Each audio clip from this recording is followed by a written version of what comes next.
آج کے دور میں ہمیں یہ بات بڑی عجیب اس لیے محسوس ہوتی ہے کہ اللہ کریم نے اس بات سے منع کر دیا، بیٹے یا بیٹی کی قربانی نہیں کی جا سکتی۔ پہاڑوں پر چڑھتی رہی اور نشیبی جگہ پر دوڑتی رہی، ویسے ہی پہاڑوں پر چڑھو اور دوڑو۔ آج کا عنوان ہے وہ دنیا میں گھر سب سے پہلا خدا کا۔ اللہ کے نبی اسماعیل کی عمر 30 سال ہوئی تو ان کے والد ابراہیم ایک بار پھر ان کے پاس آئے۔ ابراہیم کی عمر اس وقت 116 سال تھی۔ اسماعیل ایک درخت کے سائے میں بیٹھے شکار کے لیے تیر بنا رہے تھے۔ اپنے والد کو دیکھ کر خوش ہوئے اور احترام میں کھڑے ہو گئے۔ ابراہیم نے اسماعیل سے کہا، مجھے اللہ کریم نے ایک گھر تعمیر کرنے کا حکم دیا ہے، کیا تم اس کام میں میری مدد کرو گے؟ اسماعیل نے اپنے والد کے حکم پر ان کا ساتھ دینے کی حامی بھری۔ آدم علیہ السلام نے اللہ کریم کے حکم پر مکہ کی وادی میں بیت اللہ تعمیر کیا۔ طوفان نوح میں یہ عمارت بالکل تباہ ہو گئی تھی اور اس گھر کا نشان بھی باقی نہ رہا تھا۔ جبرائیل امین نے آدم کے بنائے ہوئے گھر کی بنیادوں کی نشاندہی کی۔ قرآن پاک میں ارشاد ہوتا ہے، اور جب ہم نے ابراہیم کو بیت اللہ کی جگہ بتا دی تو حکم دیا کہ میرے ساتھ کسی کو شریک نہ بناؤ اور طواف و قیام اور رکوع و سجود کرنے والوں کے لیے میرے گھر کو پاک کرو۔ ابراہیم نے انہی بنیادوں پر بیت اللہ کی دوبارہ تعمیر شروع کی جن پر آدم نے بیت اللہ کی تعمیر کی تھی۔ اس گھر کی تعمیر کے لیے اللہ کریم نے دنیا کے 5 برگزیدہ پہاڑوں کے پتھر انہیں عطا کیے۔ اس گھر کی تعمیر کے لیے کوہ طور، کوہ سینا، کوہ ہیرا، کوہ جودی اور لبنان کے پتھر اللہ کریم نے فرشتوں کے ذریعے سے عطا کیے۔ مکہ کے شمالی پہاڑی سلسلے کو ابو قبیس کہتے ہیں۔ ابو قبیس کو امانت دار پہاڑ کہا جاتا ہے۔ اسے امانت دار پہاڑ اس لیے کہا جاتا ہے کہ اس نے سنگ اسود یعنی حجر اسود کو اپنی گود میں سنبھالے رکھا۔ آدم کو جب زمین پر اتارا گیا تو یہ پتھر بھی ساتھ ہی جنت سے آیا تھا۔ اس وقت اس پتھر کا رنگ چمکدار سفید تھا۔ یہ پتھر رات میں چمکا کرتا تھا۔ جب اس کی ضرورت پڑی تو سنگ اسود ابراہیم کے حوالے کر دیا گیا، جس کی نشاندہی جبرائیل امین نے کی۔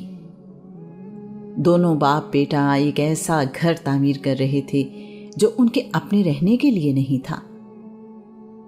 اس گھر کو دنیا میں سب سے زیادہ اہمیت حاصل ہونا تھی۔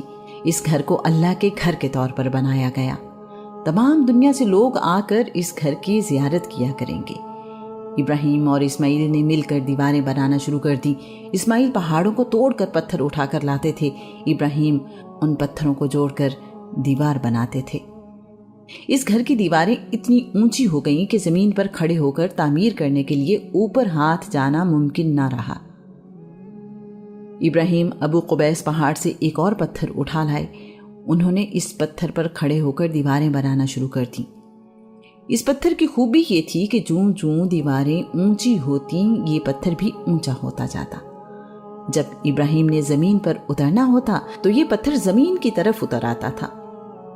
اسے آپ آج کل کے زمانے میں خود کار یعنی آٹومیٹک ہائیڈرولک نظام کہہ سکتے ہیں۔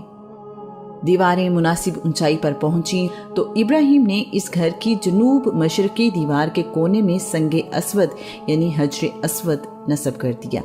طواف کرتے ہوئے سنگ اسود کو بوسہ دیا جاتا ہے۔ یہ گھر کوہ صفا اور کوہ مروہ کے پاس بنایا گیا۔ زمزم کا چشمہ بھی اس کے قریب ہی تھا۔ یہ کہنا مناسب ہوگا کہ یہ گھر صفا، مروہ اور چشمہ زمزم کے درمیان بنایا گیا۔ گھر مکمل ہونے پر اللہ کے نبی ابراہیم واپس فلسطین چلے گئے۔ اللہ کے نبی ابراہیم اور اسماعیل کی یہ آخری ملاقات تھی۔ اس گھر کی تعمیر مکمل ہونے تک جس پتھر پر کھڑے ہو کر اللہ کے نبی ابراہیم تعمیر کرتے رہے، اس پتھر پر ان کے قدموں کے نشان ثبت ہو گئے۔ جناب ابراہیم کے قدموں کے نشان 9-10 سینٹی میٹر گہرے ہیں۔ اللہ کریم نے اپنے پیارے بندے کو اس انعام سے نوازا کہ ابراہیم کے پاؤں کے نشان قیامت تک کے لیے محفوظ کر دیے۔ سخت پتھر اللہ کے نبی کے پاؤں کے لیے نرم ہوا اور اپنے دامن میں ان قدموں کا نقش ہمیشہ کے لیے سمیٹ لیا۔ اللہ کریم نے اسے اپنے گھر بیت اللہ کی خوبصورتی بنایا۔ سب لوگوں سے کہا، کہ اس جگہ یا اس کے قریب نماز پڑھو۔ اب یہ پتھر بیت اللہ کے صحن یعنی مطاف میں شیشے کے ایک 6 کونے والے قبہ میں محفوظ ہے۔ اس کو مقام ابراہیم کہا جاتا ہے۔ یوں اس کائنات کے مالک کا پہلا گھر زمین پر بن گیا۔ یہ گھر سادہ بھی تھا اور پروقار بھی۔ ابراہیم اور اسماعیل کے بنائے ہوئے اس گھر کا طواف آج بھی کیا جاتا ہے۔ بیت اللہ کا طواف ہر وقت جاری رہتا ہے، سوائے فرض نماز کے دوران۔ یہ گھر مسلمانوں کے لیے قبلہ ہے۔ مسلمان دنیا میں کسی بھی جگہ ہوں، اسی گھر کی طرف رخ کر کے نماز ادا کرتے ہیں۔ اپنی مکعب نما شکل کی وجہ سے یہ کعبہ کہلایا۔ سنگ اسود اور مقام ابراہیم میں موجود پتھر جنت کے پتھر ہیں۔ اس گھر کے بارے میں اللہ کریم کا ارشاد ہے، اور یاد کرو جب ہم نے اس گھر کو لوگوں کے لیے مرکز اور پناہ کی جگہ بنایا اور حکم دیا کہ مقام ابراہیم کو جائے نماز بناؤ۔ ابراہیم اور اسماعیل کو تاکید فرمائی کہ طواف و اعتکاف اور رکوع و سجود کرنے والوں کے لیے میرے گھر کو صاف ستھرا رکھو۔ ابراہیم اپنی زندگی میں بہت سی آزمائشوں سے گزرے۔ ان کی بیوی سیدہ ہاجرہ اور اسماعیل بھی ان کے ساتھ ان آزمائشوں میں کامیاب رہے۔ اللہ کریم کو اس خاندان کی آزمائشوں میں کامیابیاں اتنی پسند آئیں کہ انہیں ہمیشہ ہمیشہ کے لیے محفوظ کر دیا۔ سیدہ ہاجرہ کا صفا و مروہ کے درمیان چلنا اور دوڑنا، اسماعیل کی ایڑی سے پانی کا چشمہ نکلنا، سیدہ ہاجرہ کا پانی کو زم زم کہنا اور پانی کا رک جانا، شیطان کا اس خاندان کو مختلف جگہوں پر بہکانے کی کوشش کرنا اور پھر ان جگہوں پر شیطان کو کنکریاں مارنا،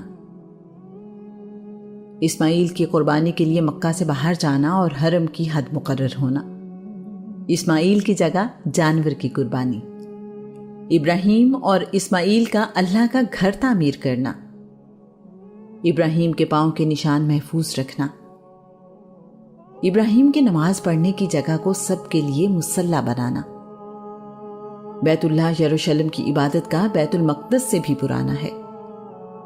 اللہ قرآن پاک میں فرماتا ہے، بے شک سب سے پہلا گھر جو لوگوں کے واسطے طواف و عبادت کے لیے بنایا گیا وہ مکہ میں ہے، بڑا ہی بابرکت اور سارے جہاں کے لیے مرکز ہدایت ہے۔ وہ دنیا میں گھر سب سے پہلا خدا کا، خلیل ایک معمار تھا جس بنا کا۔